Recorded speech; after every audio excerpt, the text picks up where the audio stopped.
ஓம் அமிர்தீஸ்வரி நமக. ஓம் நம சிவாய. மன அமைதியின் ரகசியத்துல இரண்டாவது அத்தியாயமான அனுபவமும் பொருளும் அப்படிங்கிற டாபிக் தான் பார்த்துட்டு வரோம். ஸோ லாஸ்ட் வீடியோவில் என்ன பார்த்தோன்னு அப்படியே ரீகால் பண்ணிட்டு இன்னைக்கு டாபிக் உள்ள போயிடலாம். நம்ம வாழ்க்கை அப்படிங்கிறதே அனுபவங்களுடைய தொகுப்பு தான் அப்படின்னு சொல்லி முதல் அத்தியாயத்தில் பார்த்தோம். அப்போ அனுபவங்களுடைய தொகுப்பு தான் வாழ்க்கை அப்படின்னா இந்த அனுபவங்கள் நமக்கு வாழ்க்கையில கிடைச்சிக்கிட்டே இருக்கு. நம்ம வாழ்க்கையில் நிகழ்வு எல்லாமே ஒரு அனுபவமா மாறுது. இந்த எல்லா விதமான அனுபவங்களையும் மனசு எப்படி அமைதியாகவும் நிம்மதியாகவும் இருக்கிறது. ஸோ அதை தான் பார்த்துக்கிட்டு வரோம். அப்போ ஒரு அனுபவம்னா என்ன அப்படின்னு சொல்லிட்டு நல்லா டீப்பா ஆராய்ச்சி பண்ணி பார்க்கும்போது அனுபவம் அப்படிங்கிறது ஏதோ ஒரு விஷயம் வெளியில இருக்கு, அதை நம்ம ஃபர்ஸ்ட் அனுபவிக்கணும்னா நம்மளுடைய ஐம்புலன்கள் முதல்ல சரியா இருக்கணும்னு சொல்லி பார்த்தோம். அப்போ ஐம்புலன்கள் வழியா தான் ஒரு அனுபவத்தை அக்சஸ் பண்றோம். உதாரணத்துக்கு எவ்வளவு இனிமையான இசையா இருந்தாலும் நம்மளுடைய காது சரியா இருந்தால் தான் நம்மளால கேட்க முடியும். ஸோ அந்த இசை அப்படிங்கிற அனுபவத்தை நம்மளால காது சரியா இருக்கும்போது தான் அனுபவிக்க முடியும். அடுத்தது எவ்வளவு சுவையான விருந்தா இருந்தாலும், அறுசுவை விருந்தாவே இருந்தாலும் நம்மளுடைய நாக்கு சுட்டு வெந்து போய் இருந்தது அப்படின்னா நம்மளால அதை சுவைக்க முடியாது. அப்போ நாக்கு சரியா இருக்கும்போது தான் அந்த அறுசுவை விருந்தை நம்மளால சுவைக்க முடியும். அப்போ நம்மளுடைய ஐம்புலன்கள் வழியா தான் இந்த அனுபவத்தை பாத்தீங்கன்னா நாம உள்ள எடுத்துக்கிறோம். ஓகேங்களா? அப்போ ஒரு அனுபவத்துக்கு அனுபவிக்கிற பொருளும் ஐம்புலன்களும் தான் தேவையானா கிடையாது. அதை விட ரொம்ப முக்கியமான தேவை நம்மளோட மனசு. நம்மளுடைய மனசு சரியா இருந்தா கிடைக்கக்கூடிய எல்லா அனுபவங்கள்லயும் அமைதியாகவும் நிம்மதியாகவும் இருக்க முடியும். நாம எல்லாருமே அனுபவிக்கிற பொருளை ஓடி ஓடி தேடுறோம். வாழ்க்கை ஃபுல்லா அதுதான் பண்ணிட்டு இருக்கோம். பொருட்களை தேடி தேடி வைக்கிறோம். ஆனா எவ்வளவு சுகபோகமான வாழ்க்கையில் இருந்தாலும், எவ்வளவு பொருட்களை தேடி வச்சாலும் அதை உருப்படியா அனுபவிக்கணும், முழுமையா ஒரு அனுபவத்தை பெறணும் அப்படின்னா மனசு சரியா இருந்தாதான் அந்த அனுபவத்தை முழுமையா பெற முடியும். இதுக்கு அம்மா ஒரு உதாரணம் சொன்னாங்க. பணக்காரங்களுக்கும் ஏழைக்கும் என்ன வித்தியாசம் அப்படின்னா, அந்த பணக்காரங்க அப்படிங்கிறவங்க ஏசி ரூம்ல சூப்பரான ஒரு பில்டிங்ல நல்ல ஒரு பெட்ல உட்கார்ந்து அழுதுட்டு இருப்பாங்க. ஏழை மண் குடிசையில மண் தரையில உட்கார்ந்து அழுதுட்டு இருப்பாங்க. இவ்வளவுதான் வித்தியாசம். ஸோ இங்கே வெளிப்புற பொருட்கள் அவங்களுடைய மன நிம்மதியை தீர்மானிக்கல. அப்போ ஒருத்தர் மன அமைதியோடு இருக்கணும்னா நம்ம ஃபர்ஸ்ட் என்ன செய்யணும்னா மனசை ஏர் கண்டிஷனிங் பண்ணணும் அப்படின்னு சொன்னாங்க. இதை இன்னும் சிம்பிளா புரியுற மாதிரி சொல்லணும் அப்படின்னா, இப்போ ஒரு டிராயிங் இருக்கு. ஓகேங்களா? அந்த டிராயிங் அப்படிங்கிறது ரொம்ப அழகா வரையப்பட்டிருக்கு. அந்த டிராயிங்கை உங்க குழந்தையோட கிளாஸ்மேட் ஒரு பொண்ணு, உங்க பக்கத்து வீட்டு பொண்ணு வரைஞ்சிருக்கா அப்படின்னு சொல்லி வச்சுக்கோங்க. அப்போ அந்த டிராயிங்கை நீங்க ரசிக்கிற விதத்துக்கும் இதே உங்க குழந்தை அந்த டிராயிங்கை வரைஞ்சிருக்கா அப்படின்னு சொல்லி பார்க்கும்போது அதை ரசிக்கிற விதத்துக்கும் கண்டிப்பா மாறும்.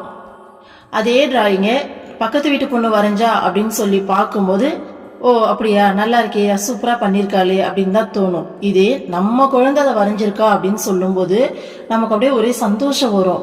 எவ்வளோ அழகா வரைஞ்சிருக்கால அப்படின்னுட்டு. இங்க பாருங்க, பொருள் ஒண்ணுதான், அந்த டிராயிங் அப்படிங்கிறது சேமா தான் இருக்கு. ஆனா இது பக்கத்து வீட்டு குழந்தை வரைஞ்சது அப்படின்னு சொல்லி நினைக்கும் போது நம்ம மனசு எப்படி இருக்கு, இதே நம்ம குழந்தை வரைஞ்சது அப்படின்றப்ப நம்ம மனசு எப்படி இருக்கு. இதே மகான்கள் இல்ல அந்த மனச தன்னுடைய கட்டுப்பாட்டுல வச்சிருக்கக்கூடிய மகான்கள் பாத்தீங்கன்னா யார் வரைஞ்சது அப்படிங்கறதெல்லாம் பார்க்க மாட்டாங்க. முழுமையா அந்த டிராயிங்கை அனுபவிப்பாங்க. பார்க்கும்போது அதை ரசிப்பாங்க. முழுமையா அது கூடவே அந்த விழிப்புணர்வுல அந்த பிரசன்ட் மொமெண்ட்ல அப்படியே வாழ்வாங்க. ஸோ அதுதான் அவங்களுக்கும் நமக்கும் இருக்க வித்தியாசம். அப்போ அம்மா சொன்ன மாதிரி மனசை இந்த ஏர் கண்டிஷனிங் பண்றது அப்படிங்கிறதுக்கு என்னெல்லாம் ஸ்டெப்ஸ் நாம எடுக்கலாம் அப்படின்னு சொல்லி பார்த்தோம் அப்படின்னா, ஃபர்ஸ்ட் இந்த மனம் எப்படி செயல்படுது அப்படின்னு சொல்லி பார்க்கணும். இந்த ஐம்புலன்கள் வழியா மனசு உலகத்தில் இருக்க பொருட்களோட தொடர்பு கொள்ளுது. அப்படி தொடர்பு கொள்ளும் போது அது எப்படி ப்ராசஸ் ஆகுது அப்படின்னா 3 ஸ்டெப்ஸ்ல ப்ராசஸ் ஆகுது அப்படின்னு சொல்றாங்க. ஃபர்ஸ்ட் ஐம்புலன்கள் என்ன இன்ஃபர்மேஷன் கொடுக்குதோ அதை உள்வாங்கிக்குது. உள்வாங்கிட்டு மனசும் புத்தியும் ஆராய்ச்சி பண்ணுது. ஆராய்ச்சி பண்ணும்போது அந்த ஆராய்ச்சியின் முடிவா நமக்கு ஒரு உணர்ச்சி இல்ல ஒரு மெமரி, பழைய மெமரி, ஒரு ஆசை அல்லது ஒரு எண்ணம் எழுது. ஓகேங்களா? இதன் விளைவா மனசும் புத்தியும் சேர்ந்து ஒரு முடிவெடுத்து அதன்படி செயல்படுது. இது சிம்பிளா நம்ம என்ன சொல்லியிருந்தோம், இப்போ ஒரு ஐஸ்கிரீமை பார்க்குறோம் அப்படின்னா கண்ணு வழியா அந்த ஐஸ்கிரீம் வந்துட்டு நம்ம பார்க்குறோம். ஓகேங்களா? பார்த்த உடனே மனசும் புத்தியும் உள்ள அந்த ஐஸ்கிரீம் அப்படின்றத பார்த்த உடனே நமக்கு இன்ஃபர்மேஷனை உள்வாங்கிடுது. அப்போ மனசும் புத்தியும் ஆராய்ச்சி பண்ணுது. ஆராய்ச்சி பண்ணும்போது இதுக்கு முன்னாடி ஐஸ்கிரீம் சாப்பிட்டா அந்த அனுபவம் நமக்கு ஞாபகத்துக்கு வரும். என்ன டேஸ்டா இருந்தது இல்ல அப்படின்னு சொல்லிட்டு தோணும். இது மனசு சொல்றது. புத்தி சொல்லும், அன்னைக்கு சாப்பிட்டு கோல்ட் ஆயிடுச்சு, ஞாபகம் வச்சுக்கோ, சாப்பிட்டா திரும்ப கோல்ட் ஆயிட போகுது அப்படின்னு சொல்லும். என்ன டேஸ்டா இருந்தது இல்ல அப்படிங்கிறது ஒரு ஆசை வந்துட்டு உருவாகுது. அன்னைக்கு கோல்ட் ஆயிடுச்சு அப்படிங்கிறது வந்து பாத்தீங்கன்னா ஒரு பய உணர்வு உருவாகுது நமக்கு. மனசு புத்தியும் உள்ள வந்துட்டு பேசி ஒரு முடிவெடுக்கும். ஒண்ணு சாப்பிடலாம், மனசு ஜெயிச்சா சாப்பிடலாம், புத்தி ஜெயிச்சா வேண்டாம் அப்படின்னு சொல்லிட்டு முடிவெடுத்து அதன்படி அடுத்து செயல்பட போறோம். நம்ம ஒன்று ஆர்டர் பண்ணி சாப்பிடுவோம், இல்லை வேணான்ட்டு விட்டுருவோம். ஸோ மனம் இப்படிதான் செயல்படுது. இந்த மனசு புத்தி ஜெயிக்கிறது அப்படிங்கிறதே ஒரு நுணுக்கமான விஷயம். எல்லா இடத்துலையும் மனசும் ஜெயிக்க கூடாது, எல்லா இடத்துலையும் புத்தியும் ஜெயிக்க கூடாது. மனசு ஜெயிக்க வேண்டிய இடத்துல மனசு ஜெயிச்சாதான் நல்லது, புத்தி ஜெயிக்க வேண்டிய இடத்துல புத்தி ஜெயிச்சாதான் நல்லது. இன்னும் சொல்லணும் அப்படின்னா டீப்பா சொல்லணும்னா மனசும் புத்தியும் சேர்ந்து ஒரு முடிவெடுக்கும் போதுதான் அது மிகச்சரியான முடிவா இருக்கும். ஸோ எதுவுமே டாமினேட் பண்ணக்கூடாது. உதாரணத்துக்கு சொல்லணும் அப்படின்னா இப்போ ஒருத்தர் கஷ்டப்படுற மாதிரி நம்ம கண்ணில் பிச்சை எடுக்கிற ஒருத்தரை பார்க்குறோம். உடனே நம்ம மனசு என்ன சொல்லும், அவருக்கு வந்து காசு கொடுக்கலாம் அப்படின்னு சொல்லும். அடுத்து நம்ம புத்தி சொல்லும், அம்மா பிச்சைக்காரங்களுக்கு காசு கொடுக்க கூடாதுன்னு சொல்லியிருக்காங்க, அவங்களுக்கு தேவையானதை செய்யணும்னு சொல்லியிருக்காங்க, ஃபர்ஸ்ட் அவங்க உண்மையிலேயே கஷ்டத்துல இருக்காங்களான்னு சொல்லி ஆராய்ச்சி பண்ணுன்னு சொல்லும். அப்போ இந்த மனசும் புத்தியும் சேர்ந்து ஆராய்ச்சி பண்ணி உண்மையாலுமே அவங்க கஷ்டத்துல இருக்காங்களா அப்படிங்கிறத தெரிஞ்சு அதன்படி முடிவெடுத்தாதான் கரெக்டா இருக்கும். ஏன்னா மனசு லைட்டா கஷ்டப்படுறத பார்த்தாலே உடனே செஞ்சிடலாம் அப்படின்னு சொல்லும். புத்தி வந்து பாத்தீங்கன்னா ஏன் அவங்களுக்கு கை கால் நல்லா தானே இருக்கு, ஸோ மற்றவங்களாம் ஒழிச்சு சாப்பிடும்போது அவங்களும் சாப்பிட வேண்டியது தானே, நாம கஷ்டப்பட்டு எதுக்கு அவங்களுக்கு கொடுக்கணும், இப்படியெல்லாம் புத்தி பேசும். அப்போ மனசு பேசுறதையும் கேட்கக்கூடாது, புத்தி பேசுறதையும் கம்ப்ளீட்டா கேட்கக்கூடாது. ரெண்டுமே சேர்ந்து மனசும் புத்தியும் சேர்ந்து ஒரு முடிவெடுக்கும் பாத்தீங்களா, அதுதான் சரியான முடிவா இருக்கும். அப்போ நம்மளுடைய மனசை அமைதியா வச்சுக்க நம்ம ஃபர்ஸ்ட் என்ன ஸ்டெப் எடுக்கலாம் அப்படின்னா, புற சூழ்நிலைகளை சரியா அமைக்கணும். நாம வேலை செய்யற நேரம் தவிர்த்து ஃப்ரீயா இருக்க டைம்ல என்ன செய்யலாம் அப்படிங்கிறது நம்ம கையில தான் இருக்கு இல்லையா.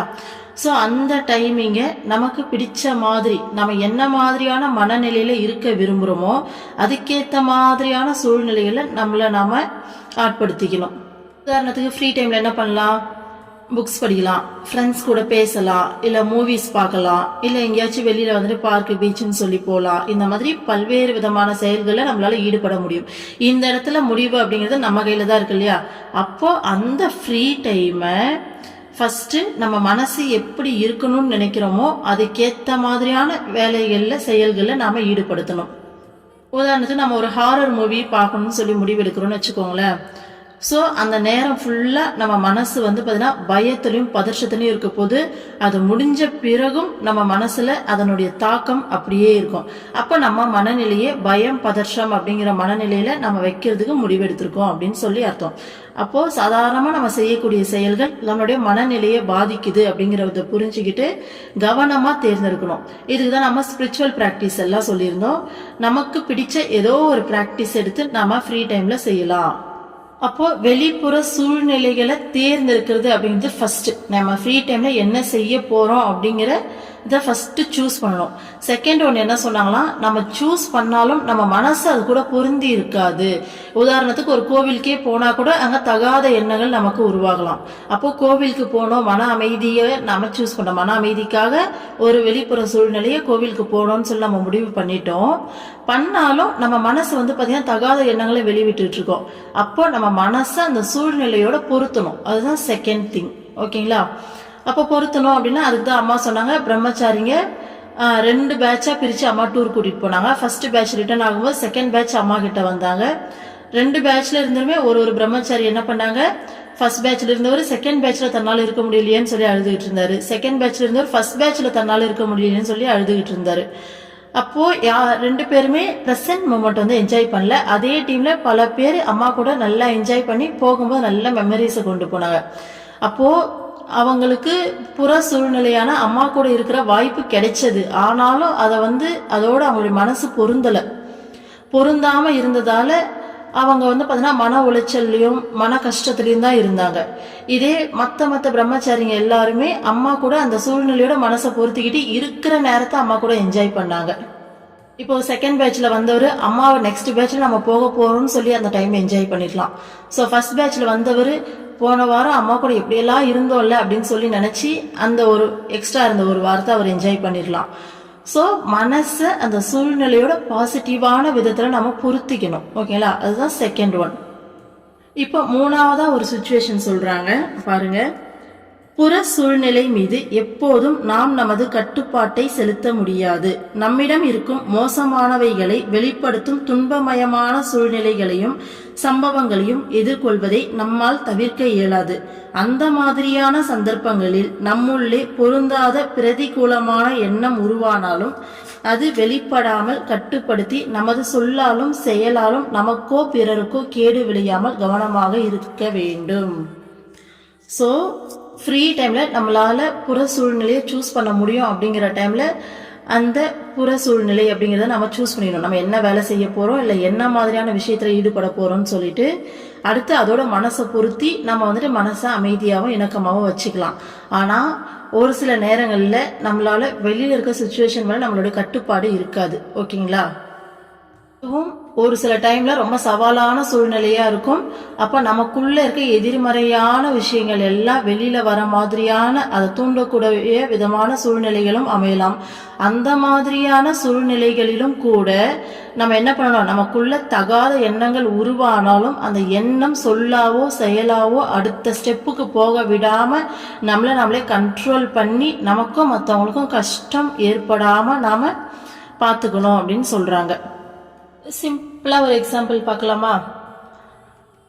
ஒரு குழந்தை இருக்கு, நம்மளோட குழந்தை ஒரு கண்ணாடி டம்ளரை உடைச்சிருச்சு. அதை பார்த்த உடனே நம்ம ஏதோ ஒரு வேலை செஞ்சுட்டு இருக்கோம், சத்தம் கேட்குது, திரும்பி பார்க்குறோம், பார்த்த உடனே உடைச்சிருச்சுன்னு தெரியுது, டக்குன்னு சுருன்னு நமக்கு ஒரு கோவம் வரும். ஒன்று கத்துவோம், திட்டுவோம், அப்படி இல்லையா ஒரு அடி போடுவோம், ஏன் இப்படி பண்ண அப்படின்னு சொல்லிட்டு, இல்லையா? ஆனால் குழந்தை அந்த டம்ளரை உடைச்சிருச்சு அப்படின்னு பார்த்தா அந்த செகண்டு நம்ம குழந்தை வேணும்னு போட்டு உடைச்சிருக்க போதா, கை நழுவி இல்லை கை தவறி விட்டுருக்கு அதனால உடைஞ்சிருக்கு அப்படின்னு சொல்லி ஒரு செகண்ட் நம்ம யோசிச்சோன்னா நமக்கு அடுத்த கோவம் அப்படிங்கிறது வராது. சரி ஓகே, இனிமே கண்ணாடி டம்ளரை நீ எடுக்காத, ஹேண்டில் பண்ணாத அப்படின்னு சொல்லிடுவோம். சப்போஸ் எடுத்தாலும் ரொம்ப கவனமா எடுக்கணும். பார்த்தல நல்லா தானே பிடிச்சிருந்த, கை தவறி விழுந்ததில்லை. ஸோ ரொம்ப கவனமா இருக்கணும். கீழே வைக்கும் போது மெதுவா வைக்கணும், மெதுவா எடுக்கணும். ஏன்னா இது உடையக்கூடிய பொருள் சொல்லி புரிய வைக்க முயற்சி பண்ணுவோம். ஆனா இந்த அண்டர்ஸ்டாண்டிங் நமக்குள்ள வரல அப்படின்னா டக்குன்னு சொல்லி கோவப்பட்டு குழந்தைய அடிக்கிறது இல்லை திட்டுறதுன்ற அடுத்த ஆக்ஷன்ல நம்ம ஈடுபட்டுருவோம். இப்போ இந்த இடத்துல சூழ்நிலையை நம்மளால மாற்ற முடியாது. ஆனா நம்மளால நம்ம எண்ணங்களை கண்ட்ரோல் பண்ணிக்கிட்டு அந்த கோவத்தை வெளிப்படுத்தாம வேற மாதிரி நம்ம வந்து பாத்தீங்கன்னா நம்ம நடத்தையை மாத்திக்கிட்டு போக முடியும். அடுத்த எக்ஸாம்பிள் பாருங்க. ஒரு நாள் வந்துட்டு ஒரு லாங் ட்ராவல் போக வேண்டியிருந்தது. மார்னிங் வீட்டில் சமைச்சு சாப்பிட்டாச்சு. ஸோ லஞ்சுக்கு வந்துட்டு வெளியில் சாப்பிட்ணும். அப்போது என் வீட்டில் இருக்கவங்க நான்வெஜ் சாப்பிட்லாம், நான் நான்வெஜ் சாப்பிட மாட்டேன், எக்கு மட்டும்தான் சாப்பிடுவேன். வீட்டில் வந்துட்டு அவர் நான்வெஜ் சாப்பிட போகிறோன்னு சொல்லிட்டு ஹோட்டலில் நிறுத்தியாச்சு, போயிட்டு நான்வெஜ் சாப்பிட்றாங்க. நான் வந்துட்டு வரல, காரில் இருக்குன்னு சொன்னால் கேட்கல, இல்லை நீ கூட வந்ததா ஆகணும்னு சொல்லி கூட்டிகிட்டு போயிட்டாங்க. சரி ஓகே அப்படின்னு சொல்லிட்டு போயிட்டு கூட உட்காந்துட்டு குழந்தைங்கள சாப்பிட வச்சுக்கிட்டு இருந்தேன். எனக்கு ஆம்லெட் ஆர்டர் பண்ணாங்க, நான் பார்சல் பண்ண சொல்லிட்டு குழந்தைங்கள சாப்பிட வச்சுட்டு வந்துட்டேன்.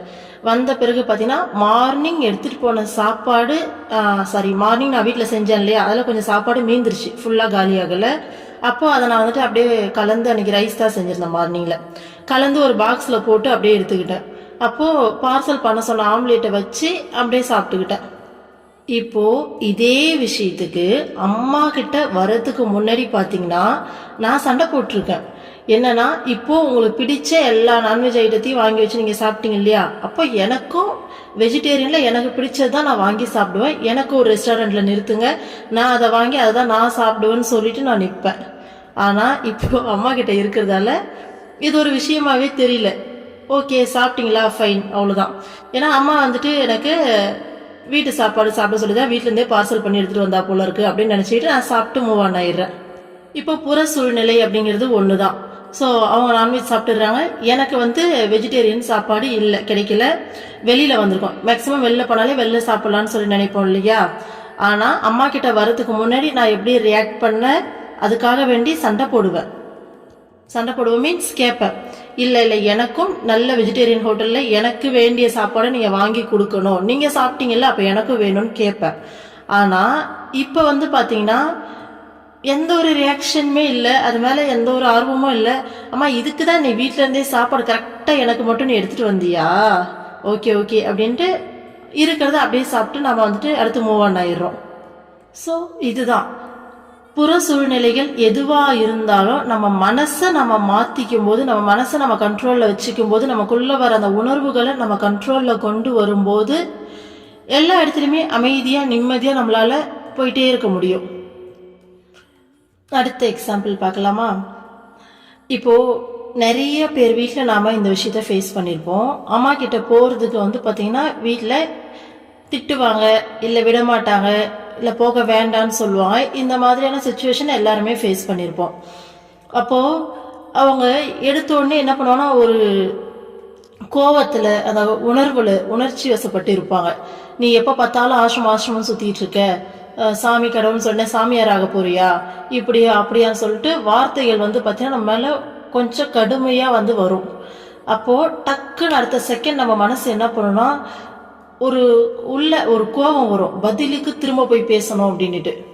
ஆமாம் உங்களுக்கு என்ன பிரச்சனை, நான் செய்யறது இது ஒரு விஷயம் தானே, இது கூட எனக்காக செஞ்சு தர மாட்டீங்களா, ஸோ இதை கூட நான் செய்யக்கூடாதா, உங்களுக்கு என்ன இதில் பிரச்சனைன்னு சொல்லி ஏதோ ஒரு விதத்தில் நாம் ரியாக்ட் பண்ணுவோம் டக்குன்னு சொல்லிட்டு. இப்போ இங்கே நமக்கு வெளியில் இருக்க சுச்சுவேஷன் அப்படின்ட்டு நமக்குள்ளே இருக்க அந்த பொருந்தாத உணர்வுகளை தூண்டுற மாதிரி இருக்கு. அப்போ இந்த இடத்துல என்ன சொல்றாங்கன்னா, அந்த உணர்வுகள் எண்ணங்கள் உங்களுக்குள்ள தோன்றினாலும் அதை வெளிப்படுத்தாம கட்டுப்படுத்தணும், கட்டுப்படுத்தி அதனால நமக்கும் மற்றவங்களுக்கும் பிரச்சனை இல்லாம பார்த்துக்கணுன்றாங்க. அப்போ கொஞ்சம் நாமளே நிதானமாகிட்டு அமைதியா இதே விஷயத்த அமைதியா ஹேண்டில் பண்ணலாம். அவங்க கத்துறாங்க அப்படின்னா கத்துறன்னு சொல்லிட்டு அமைதியா பார்த்துட்டு அதுக்கப்புறமா கூப்பிட்டு உட்கார வச்சு பேசலாம். என்னப்பா ஏன் வந்துட்டு இந்த மாதிரி பேசுறீங்க அப்படின்னு சொல்லிட்டு கேட்கலாம். கேட்டுட்டு உங்க சைட்ல இருந்து நீங்க இப்படி யோசிக்கிறீங்க இல்லையா, என் சைட்ல இருந்து இதுதான். ஸோ நான் அனுபவபூர்வமா அம்மாவை உணர்றேன். அம்மா பல அனுபவங்கள் எனக்கு தராங்க. நிஜமாலுமே ஒரு கடவுள் பூமியில இறங்கி வந்திருக்காங்க, நான் வந்து கண்ணார பாக்குறேன். அப்போ என் லைஃப்ல எனக்கு இதுதான் கோல், ஓகேங்களா? இப்போ உங்க லைஃப்ல ஒரு கோல் சொல்லிட்டு வச்சுட்டு நீங்க ஓடிட்டு இருக்கீங்க. ஸோ எனக்காக இது ஒரு விஷயத்த மட்டும் நீங்கள் விட்டு கொடுங்கன்னு சொல்லி அமைதியாக உட்காந்து பேசி பார்க்கலாம். நான் இந்த விஷயத்த செய்யறதன் மூலமாக வீட்டில் எந்த ஒரு விஷயத்தையும் நான் எந்த ஒரு கடமைகளும் செய்யாமல் போக போகிறதில்ல. என்னோட வேலைகள் எல்லாத்தையும் பர்ஃபெக்டாக செய்கிறேன். ஸோ மாதத்துக்கு 2 டேஸோ இல்லை 2 மந்த்ஸ்க்கு ஒரு 2-3 டேஸோ நான் போயிட்டு வர போகிறேன். மற்ற நாட்கள் எல்லாத்துலேயும் என்னோட வேலைகள் எல்லாத்தையும் அப்படியே செய்ய போகிறேன். இன்னும் சொல்ல போனா இதனால உங்களுக்கு பிளஸ் தானே தவிர மைனஸ் கிடையாது. ஏன்னா இதுக்கு முன்னாடியெல்லாம் எவ்வளோ கோவப்படுவோன்னு நீங்களே பார்த்துருக்கீங்க, எப்படியெல்லாம் சண்டை போடுவோன்னு பார்த்துருக்கீங்க. ஒரே ப்ரெஷராக இருக்கும், வேலையை கூட என்னால் சரியாக செய்ய முடியாது. இப்போல்லாம் பார்த்தீங்கன்னா முன்ன இருந்ததை விட எல்லா வேலையும் ரொம்ப சிறப்பாக என்னால் செய்ய முடியாது, ரொம்ப பர்ஃபெக்டாக செய்கிறேன். ப்ளஸ் உங்ககிட்டயே சண்டை போடுறது எவ்வளோ குறைஞ்சிருக்கு. அப்போ நான் அமைதியாக வரல, இது உங்களுக்கும் நல்ல விஷயம் தானே. ஸோ அப்படின்னு சொல்லிட்டு உட்காந்து நம்ம சைடு எல்லா பாயிண்ட்ஸையும் பேசலாம். நம்ம உங்களை மீறி போயிட்டு செய்கிற விஷயம்லாம் இது கிடையாது. ஆனால் எனக்கு தேவை அப்படின்னு சொல்லிட்டு ஒரு விஷயம் இருக்குது. ஸோ இதை வந்துட்டு நீங்கள் கொஞ்சம் வேல்யூ பண்ணணும். ஸோ உங்களோட விஷயம் எல்லாத்தையும் நான் வேல்யூ பண்ணி உங்களுக்காக எல்லாமே வந்து செய்கிறேன் இல்லையா, அப்போ என்னோட விஷயத்தையும் நீங்கள் கொஞ்சம் வேல்யூ பண்ணலாம் இல்லையான்னு சொல்லிட்டு பொறுமையாக உட்காந்து பேசி பார்க்கலாம். இந்த பொறுமையாக உட்காந்து பேசுறது அப்படிங்கிறது ஒரு பக்கம் இருந்தாலும் இதில் நாம் ரொம்ப முக்கியமாக புரிஞ்சிக்க வேண்டிய விஷயம் என்ன அப்படின்னா, இந்த விஷயத்த அம்மாவான நம்ம போகிற விஷயத்த யார் நினைச்சாலும் தடுக்க முடியாது, யார் நினைச்சாலும் நம்மளால போக வைக்க முடியாது. இங்கே பேஸ் வந்து பார்த்தீங்கன்னா அம்மா தான். நம்மளோட ப்ரேயர் அம்மா கிட்ட வச்சோம் அப்படின்னா அது நடந்தே தீரும். அம்மா எனக்கு தெரியாது, எனக்கு உன்னை வந்து பார்த்து தான் ஆகணும், என்னை தயவு செஞ்சு என்னை கூப்பிடுன்னு சொல்லி அம்மா கிட்ட மனமுருகி பிரார்த்தனை பண்ணோம் அப்படின்னா கண்டிப்பாக நம்மளால அம்மாவை போயிட்டு பார்க்க முடியும். அதுக்கான சுச்சுவேஷன் வெளிப்புற சூழ்நிலையை அம்மாவே உருவாக்கி கொடுப்பாங்க, ஓகேங்களா?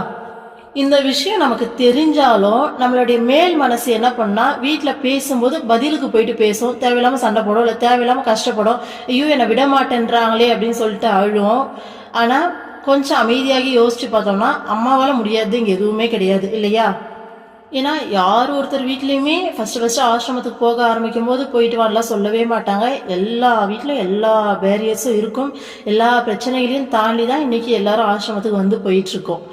அப்போ எப்படி அவங்களுக்குலாம் பாசிபிள் ஆச்சுன்னா அம்மா கிட்ட வச்ச ப்ரேயர் தான்.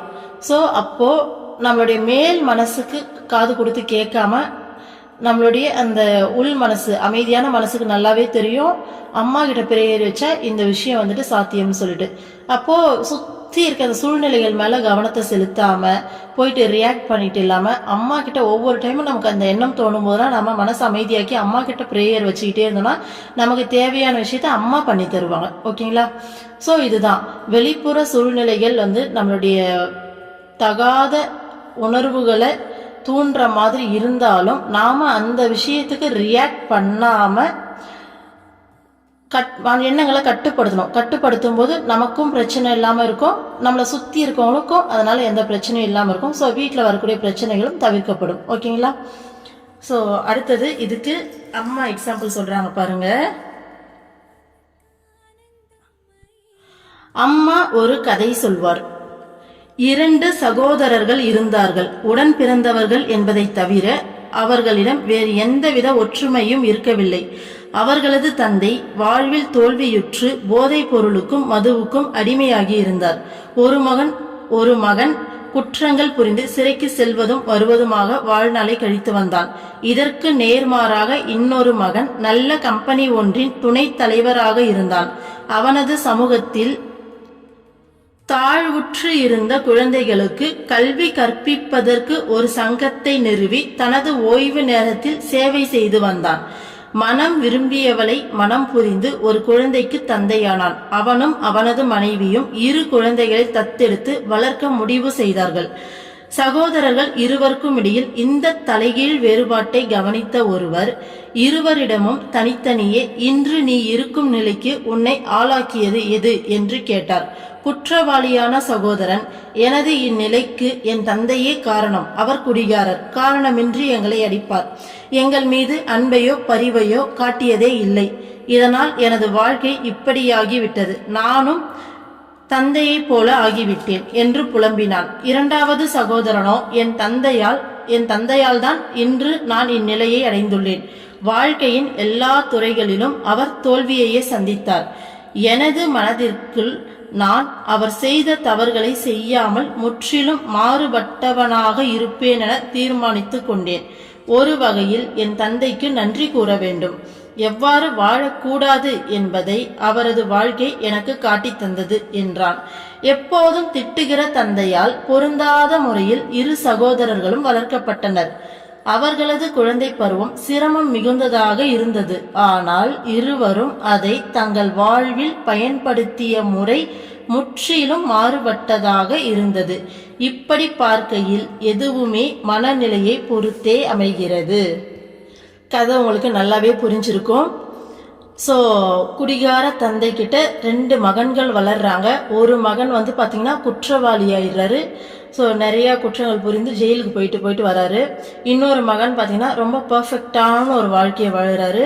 ஸோ நல்ல கம்பெனியில் வேலை, நல்ல ஒய்ஃபு, நல்ல ஒரு குழந்தை, 10வது 2 குழந்தைய தத்தெடுத்து வளர்க்கிறது, தன்னோட சமூகத்தை சேர்ந்த தாழ்வுற்ற குழந்தைகளுக்கும் வந்து பார்த்தீங்கன்னா கல்வி கற்பிக்கிறதுக்கு ஹெல்ப் பண்ணுறதுன்னு சொல்லிட்டு நிறைய ஆக்கப்பூர்வமான செயல்களில் ஈடுபடுறாரு. இதை பார்த்துட்டு இருந்த ஒருத்தர் 2 பேரையும் கூப்பிட்டு தனித்தனியாக கேட்குறாரு, என்ன உன்னுடைய இந்த நிலைமைக்கு காரணம் என்ன அப்படின்னு சொல்லி கேட்குறாரு. அப்போ குற்றவாளியான மகன் என்ன சொல்றாரு அப்படின்னா, என் அப்பா தான் காரணம், அவர் குடிகாரரு, காரணம் இல்லாமல் எங்களை அடிப்பாரு, எங்கள் மேலே அன்பையோ பரிவையோ காமிக்கவே இல்லை, அதனால என்னுடைய நிலைமை இப்படி ஆயிடுச்சு, எங்கள் அப்பா மாதிரியே நானும் ஆயிட்டேன் அப்படின்னு சொல்றாரு. அப்போ நல்ல சகோதரன் ஒருத்தர் இருந்தார் இல்லையா, நல்ல முறையில் வாழ்ந்துட்டு இருந்த ஒரு மகன், அவரை கூப்பிட்டு கேட்கும்போது அவர் என்ன சொல்றாருன்னா, அவரும் அதே தான் சொல்றாரு, என்னுடைய தந்தையால தான் நான் இன்னைக்கு இந்த நிலைமையில இருக்கேன். ஸோ அவர் எல்லா துறையிலுமே தோல்வியை சந்திச்சாரு. அப்போ அவர் செஞ்ச தப்பை நான் செய்யாம இருக்கணும்னு சொல்லி முடிவு பண்ணேன். ஸோ ஒரு வகையில என்னுடைய அப்பாவுக்கு நன்றி சொல்லணும். அவருடைய வாழ்க்கை தான் நான் எப்படி வாழக்கூடாதுன்னு சொல்லி எனக்கு காட்டி கொடுத்துச்சு. அப்ப அவர் வாழ்ந்த மாதிரி வாழக்கூடாதுன்னு சொல்லி முடிவு பண்ணி நான் இந்த மாதிரி வாழ்ந்துட்டு இருக்கேன் அப்படின்னு சொல்றாரு. அப்ப அம்மா என்ன சொல்றாங்க அப்படின்னா, 2 பேருமே திற்ற தந்தையால், ஸோ குடிகார தந்தையால் தான் வளர்க்கப்படுறாங்க. ஓகேங்களா? பொருந்தாத முறையில் தான் 2 பேருமே வளர்க்கப்படுறாங்க. அவனுடைய குழந்தை பருவம் 2 பேருக்குமே சிரமமாக தான் இருந்துச்சு. ஆனால் அவனுடைய மனம் எப்படி செயல்பட்டது? ஒரு மகன் தந்தையை பார்த்து பார்த்து அப்பா இப்படி இருக்காருன்னு சொல்லி தன்னுடைய குறைகள் மேலே அந்த கவனத்தை செலுத்தி அப்பாவை மாதிரியே ஆயிடுறான். ஆனால் இன்னொரு மகன் பார்த்தீங்கன்னா தான் அப்பா மாதிரி இருக்கக்கூடாதுன்னு சொல்லி முடிவு பண்ணி ஆக்கப்பூர்வமாக செயல்பட்டு ரொம்ப சிறப்பான முறையில் வாழ்ந்துட்டு இருக்கான். அப்போது அவங்களுடைய மனம்தான் காரணம். அப்போது நம்மளுடைய மனசு அப்படிங்கிறத நம்ம சரியாக வச்சுக்கிட்டோம் அப்படின்னா நம்ம வாழ்க்கையே தலைகீழாக புரட்டி போடுது. ஓகேங்களா? இதில் ஒருத்தர் பார்த்தீங்கன்னா தன்னுடைய மனசை சரியாக வைக்கல, தனக்கு இருந்த தகாத அந்த சூழ்நிலை மேலேயே கவனத்தை செலுத்தினாரு. தனக்கு இப்படி ஆயிடுச்சு, தாப்பா நம்மள மேலே அன்பே காமிக்கல அப்படின்னு சொல்லிட்டு அந்த சுய பச்சாதாபம்னு சொல்லுவாங்க, தாமலே தானே அப்படியே இறக்கப்பட்டுக்குது, நமக்கு நம்ம நிலைமை இப்படி இருக்கே அப்படின்னு சொல்லி அதில் கான்சென்ட்ரேட் பண்ணி அவரும் தன்னோட அப்பா மாதிரியே ஒரு மோசமான ஒரு வாழ்க்கையை தேர்ந்தெடுத்துட்டாரு. ஆனால் இன்னொரு மகன் பார்த்தீங்கன்னா நம்ம இந்த மாதிரிலாம் இருக்கக்கூடாது, இந்த சமூகத்தில் நாம் ஒழுங்காக இருக்கணும், ப்ளஸ் மற்றவங்களுக்கும் உதவியாக இருக்கணும்னு சொல்லி முடிவு பண்ணி ஒரு சிறப்பான வாழ்க்கையை வாழ்கிறார் இல்லையா? அப்போ வாழ்க்கையில எப்பேற்பட்ட சம்பவங்கள் நடந்தாலும், எந்த மாதிரியான சூழ்நிலையில நாம இருந்தாலும் நம்ம மனசை ஆக்கப்பூர்வமாக வச்சுக்கிட்டு இதில் நம்ம எப்படி உருப்படியாக இருக்க போகிறோம், நம்ம எப்படி பாசிட்டிவாக இருக்க போகிறோம், ஸோ அப்படிங்கிற மாதிரி நம்ம மைண்டை பார்த்தீங்கன்னா பாசிட்டிவ் ஆட்டிடியூடோடு நம்ம மூவ் பண்ணோம் அப்படின்னா கண்டிப்பாக நம்மளோட வாழ்க்கை சிறப்பாக இருக்கும். அதை விட்டுட்டு நெகட்டிவிட்டியை உள்ளே விட்டோம் அப்படின்னா கண்டிப்பாக நம்மளுடைய வாழ்க்கையும் நெகட்டிவாக தான் மாறும். இப்போது நம்மள பல பேர் வாழ்க்கையில் பல்வேறு கஷ்டங்களை அனுபவித்த பிறகு தான் அம்மா கிட்ட சேர்ந்துருப்போம். அப்போது அந்த கஷ்டங்கள் வரும்போதெல்லாம் நம்ம ஏதோ ஒரு விஷயத்தை தேடி மூவ் பண்ணிக்கிட்டே இருந்தோம். அதனால தான் இன்றைக்கி அம்மா கிட்ட சேர்ந்துருக்கோம் இல்லையா? இதே உலக வாழ்க்கையில் இருக்க இன்னும் பல பேர் பார்த்தீங்கன்னா இந்த கஷ்டங்களுக்கு வேற மாதிரி ரியாக்ட் பண்ணிடுறாங்க இல்லையா?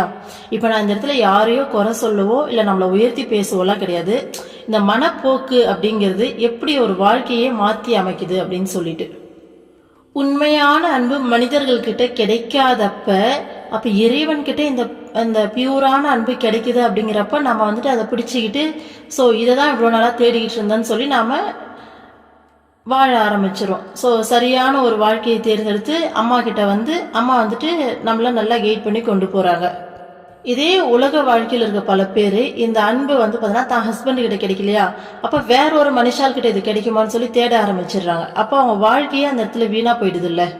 அப்போது வாழ்க்கையில் பொருந்தாத சூழ்நிலைகளை நம்ம ஃபேஸ் பண்ணும்போதும் நல்ல நல்ல புக்ஸை படிக்கிறது, ஸோ ஏதோ ஒரு விஷயத்தை நம்ம தேடுறது.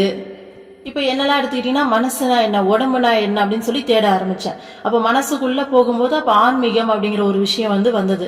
அப்போது ஏதோ ஒரு இன்ட்ரெஸ்ட், இதுதான் நான் இவ்வளோ நாளாக தேடிட்டேன்னு சொல்லி அதை பற்றி இன்னும் தெரிஞ்சுக்க ஆரம்பித்தோம்.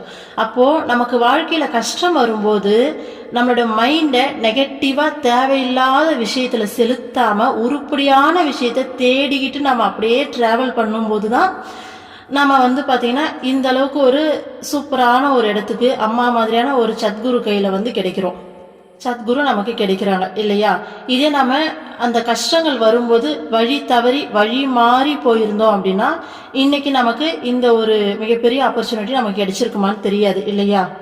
அப்போது வாழ்க்கையில் எப்பேற்பட்ட சூழ்நிலைகள் வரும்போதும் நாம் ஆக்கப்பூர்வமான விஷயங்கள்ல நம்மளுடைய கவனத்தை செலுத்தி ஸோ நாம் அடுத்தடுத்த ஸ்டெப்ஸ் எடுத்து வச்சு மூவ் பண்ணும்போது உண்மையாலுமே நம்ம போய் சேர வேண்டிய இடத்த போயிட்டு ரீச் ஆயிரும். வழியில் பார்த்தீங்கன்னா நம்ம கொஞ்சம் தடுமாறி கொஞ்சம் நெகட்டிவான தாட்ஸ்குள்ளே போய் தப்பாக போயிட்டோம் அப்படின்னா நாம் ரீச்சிங் பாயிண்ட்டை போயிட்டு சேர மாட்டோம். இதுக்கு தான் அம்மா ஒரு உதாரணம் சொல்லுவாங்க.